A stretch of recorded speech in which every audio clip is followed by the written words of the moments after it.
Hello, everyone. Welcome to AI for Everyone, where we show you how to use AI to leverage your current skills and abilities to make AI your superpower.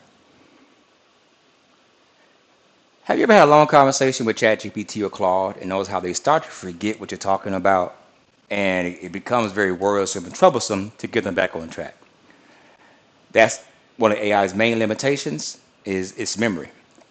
So let's take a deep dive into AI's memory problem, why it exists, what's being done about it, and how breaking through this barrier could change everything. Let's start with number one, the problem. Modern AI systems like language learning models, have made what we call context windows. They think of this as AI's working memory, the amount of conversations it can see at any given time. In early 2023, most models could only see about 4,000 tokens, roughly 3,000 words. By early 2024, this expanded to about 30,000, 32,000 tokens for consumer models and 128,000 for specialized versions. So that's a 4x in less than a year, which is pretty impressive if you think about it. Let's talk about tokens for a second. When we talk about tokens, let's use the word help. AI breaks that word into letters. Let's say H is a 1, E is a 2, L is a 3, and P is a 4. What it does is just like we do 2 plus 2 equals 4, AI says, okay, what comes after 4? Probably the word me, and it breaks those into different numbers as well, and so forth and so on. So that's really all it is. It's a huge math computational system that turns words into numbers and then puts them back into words. This might sound like a lot, but consider this. The average novel is about 80,000 words. A day's worth of conversations between friends might be tens of thousands of words. The entire history of your interaction with a digital assistant could easily be millions of words. Even with today's expanded context windows, AI systems are essentially working with severe short-term memory. Imagine trying to have a relationship with someone who could only remember the last hour of your interactions together. That's the challenge we're facing. Like think of the movie 50 First Dates, where every date that Adam Sandler went on Drew Barrymore with, she did not remember him. So that's pretty much what AI is doing, long story short. Part two, why it matters. The memory limitation affects almost every application of AI. For personal assistants, it means they can't truly know you. Every time you start a new session, you're essentially meeting a stranger who knows nothing about your preferences, your history, or your needs. For creative work, it means the AI can't help maintain consistency across long projects like books or screenplays because it can't hold the entire work in its mind. For research and analysis, it means AI tools struggle with truly understanding long documents or making connections between information presented far apart. For coding assistants, it means they lose track of the architecture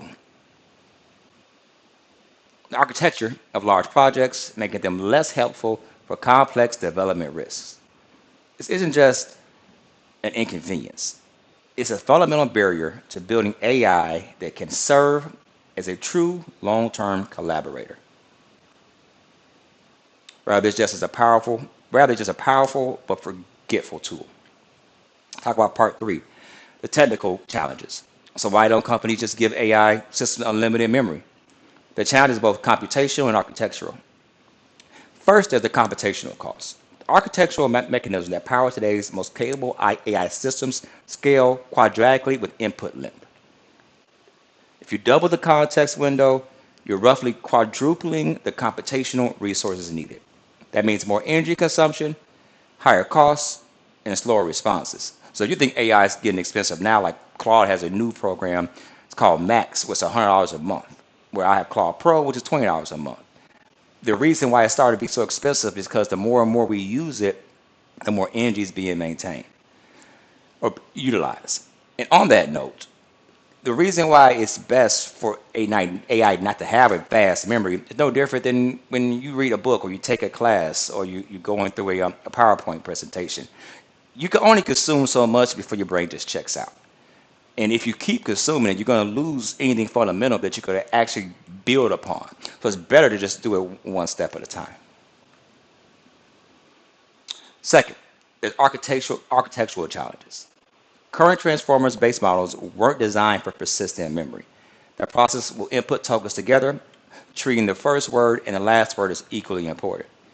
This approach works brilliantly for understanding language that falls apart when trying to maintain the important information of long periods. Look at it like this. Let's say you're like I have a son, and let's say I say, hey John, I need you to come here for a second. Here is nowhere near important as John. So that's the way it looks at it. Talk about part 4, solutions. The good news is that researchers are attacking this problem from multiple angles. Retrieval augmented generation, RAG. Now, when I first started looking into AI and I started taking this serious, RAG was one of the first things that really caught my eye. In fact, if you're preparing for an interview with AI, the first thing you should know is about RAG. Instead of trying to remember everything, AI systems can store information externally and retrieve only what's relevant to the current situation. This is like the difference between remembering an entire textbook versus knowing what things to look up.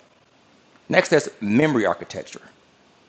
New systems are developed that separate processing from memory, allowing AI to maintain persistent information while only activating what's immediately relevant. And next, let's talk about hierarchical attention. Rather than treating all information equally, these approaches allow models to summarize and capture less important details while maintaining critical information. Lastly, there's fine-tuning for memory. Models are being specifically trained to identify and retain important information across long contexts, essentially teaching them to be better at remembering what matters. The most promising approach seems to be a hybrid system where AI has both a limited working memory, like the context window, and a persistent long-term memory that it can efficiently search and retrieve from. Let's talk about part 5, what the future holds. The breakthroughs in AI memory capabilities are expected in the next 6 to 12 months will likely transform how we interact with these systems. Imagine a personal assistant that truly knows you, remembering your preferences from months ago without you having to repeat them. Picture creative collaborators that can help maintain consistency across book series or film franchises by actually remembering all the details from previous works. Consider how researchers could be transformed by AI that can draw connections between papers you read months apart, identifying patterns you might have missed. Think about AI tutors that remember where you struggled last semester and tailors new lessons accordingly. The AI systems will interact with by 2026 won't just be powerful, they will be more consistent, more personalized, more useful because they remember what matters. In conclusion, the memory problem in AI isn't just a technical limitation, it's a philosophical one. Memory is fundamental to identity and relationships. Without it, every interaction starts from scratch. And that's the part that can be frustrating with AI. When I first started working with AI back a couple of years ago, it was a honeymoon period. Everything it did, I was amazed by. It could do no wrong. It was great. But then as I started to really get into the intricacies of it, I started to notice its flaws. I started to notice the limitations. It started to frustrate me. Started to curse it a little bit. So as we continue to get past those stumbling blocks, we'll have a better AI for everybody. As we solve this challenge, we'll see AI systems transform from powerful but forgetful tools into something that more closely resembles genuine collaboration. Entities that know us, grow with us, and build on shared history. Again, they know us, grow with us, and build on our shared history. AI is always going to need us, is what I really want to continue to drive home from now into the future, however long we're here for. So what do you think? Would you prefer an AI that remembers everything about your interactions? Or do you see value in the privacy of systems that forgets? Let me know in the comments below. If you found the information helpful, please like, comment, and subscribe. And share this information with somebody else that you feel will be of a help. If you have any suggestions on future videos or you have specific questions that you want asked, feel free to write those in the comments as well. All right, see you in the next one.